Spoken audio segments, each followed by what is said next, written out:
as I said, hang around and then be a part of this game, because if you shut down that top line, it's about figuring out now who else is going to help give depth.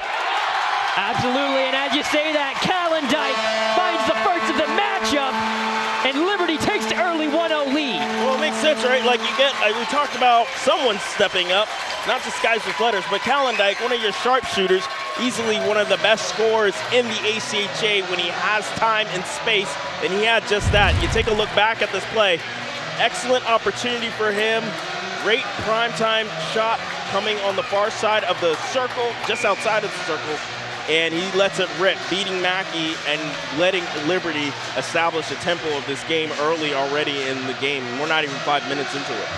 As now we are under a minute here on this power play as Kramer has it. He uses the body, lets one go, and Kramer showcasing that offensive ability and finding the equalizer here on the power play as the penalty kill streak of the Flames has been broken, and we have an even score of 1-1 here in Lynchburg. And it's amazing to see, right, from Kramer, obviously streaking in, doing himself. They weren't really able to set up the entire shift that we saw them on the power play, and so he just says, I'm going to have to take it myself and just hopefully get a good quality shot, and he beats, unfortunately, Cedric. I thought he was beating him far side, but great job by camera 5. He beats him on the near side, and he ties this one back up. Versolano with it now. Versolano, he has his man. It's Olsen. Olsen finds it! As Mickey was able to kick it away, but the puck found the back of the net, and the Flames will have the 2-1 lead with 7:53 to go. And for Maggie, you hate to see that. Obviously, he makes the initial stop, and that's when he wants back, because it just slowly, you probably felt on his end, time just was going in slow motion. As you take a look, slowly going past, and it's able to get there. Olsen able to step up, and this line really is firing right now. It's just doing all kinds of things, creating great quality chances, and they have potted now 2 of the Liberty goals here tonight. Big goal for Olsen. You mentioned it, Mickey just late by a millisecond to try to send that puck away with a stick. Outshot it 2-1. Might be mentally drained too after a huge win. Fricks with a good look, and that's gonna go off the glove of Mackey. That's a tough one for the goaltender, but Fricks will take it all. And unfortunately for Mackey, that's the second one that he loved to have back, right? Like on 2 different occasions, Olsen's goal and now Fricks. He makes the initial stop, and then somehow, with some chain of events, it trickles past him. This one off the block or off the glove arm, as he had the initial stop, and then it just goes past him, unfortunately, and now it increases Liberty's lead up by 2. Yeah, that's a tough one for Mackey. He was able to get the glove up, just wasn't able to watch it in, like you said. And it's going to be Cable now. Cable to Calendike. Calendike sends it over to the captain. Baird is going to bury it over the blocker, and the Flames continue to pour it on in Lynchburg. 4-1 Flames. Colin Baird, the captain, finding his first of the game. And not only first of the game, first of the season, but it's all about, really, obviously, we said earlier, someone needs to step up. Not only the guys wearing the letters, but just some other players. 14, 15, and 17, they have answered that call. This line now has accounted for 3 of the 4 goals, and they are just really firing on all cylinders, not just putting pucks in the back of the net, but also cycling. A beautiful feed over to the captain by the way of Calendike, and he just makes no mistake. He has tons of time to be able to let it rip. Fricks surveys. Bartel with a one-timer. Picture perfect. Bartel buries it over the glove of Mackey, and the Flames will add to their lead here in an explosive second period. Yeah, fantastic look now, being able to capitalize on the power play. And we're talking about PP1. In their first 2 chances, they look great. Cycling the puck around, high-quality chances of shots. Great communication that we're seeing from this group.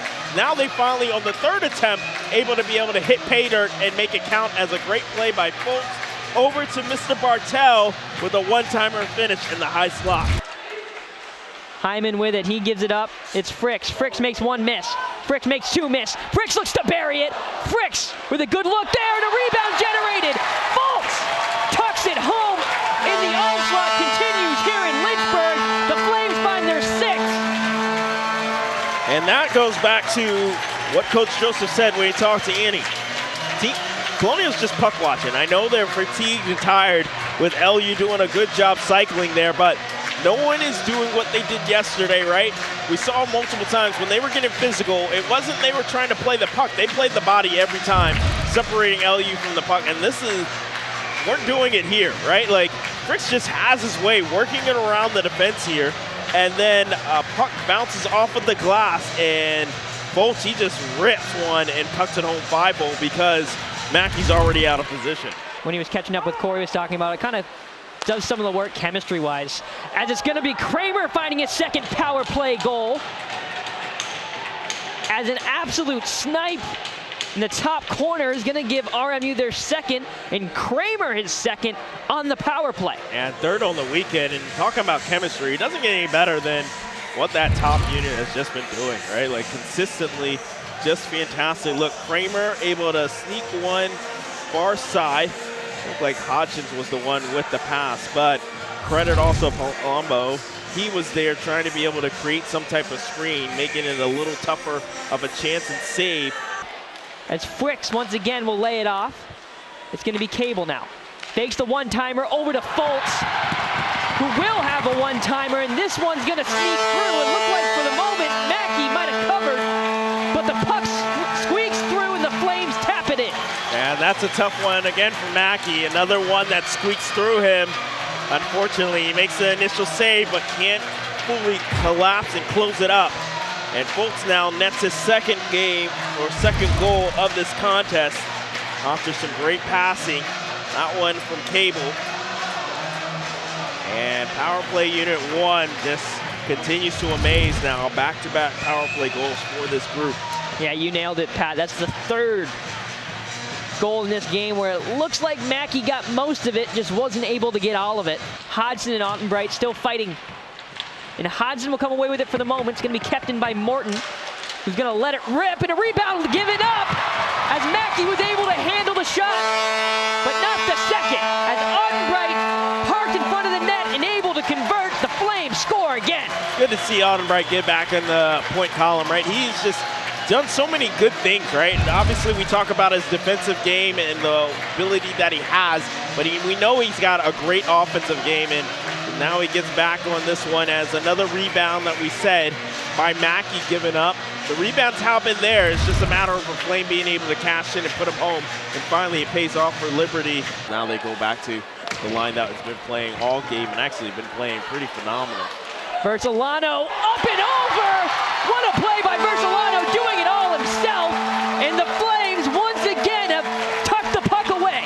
And I said earlier, we talked about it in the second period, how this line really has just been flying, and it took everyone else to catch up to their pace, and we're starting to see that now. But Versolano, Olsen, and Kalendijk really have been putting on a show. Excellent job by them. Every time they are on the ice, it seems like there is a great offensive chance for LU, and 17 now adds his hat to a goal scorer in this game where LU has had plenty. The Flames and RMU both have some tough opponents coming up. You don't want to see anyone missing time, and the Flames will take the 9-2 lead in Game 2 as they split the series with the Colonials.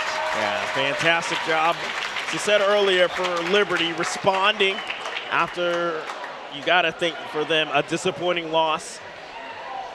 Coming back home on ice for the first time in over a month, but you respond very well. Now putting 9 up on the board and setting the stage now for a good matchup versus your rival in the Seawolves, who currently sit at number 6 in the country next week. Absolutely, it's going to be an exciting series next weekend. We saw Kirk Handy there. He's got to be happy with his Flame performance here in Game 2. They're able to take the second of the series and split it with RMU. For Patrick Strong, and I'm Connor Young saying so long from Lynchburg, Virginia, where the final score is 9-2 Flames. All games airing on the ESPN network. They're streaming live and archived on the ESPN app. This has been a presentation of ESPN. That's all we have from Lynchburg. See us next weekend.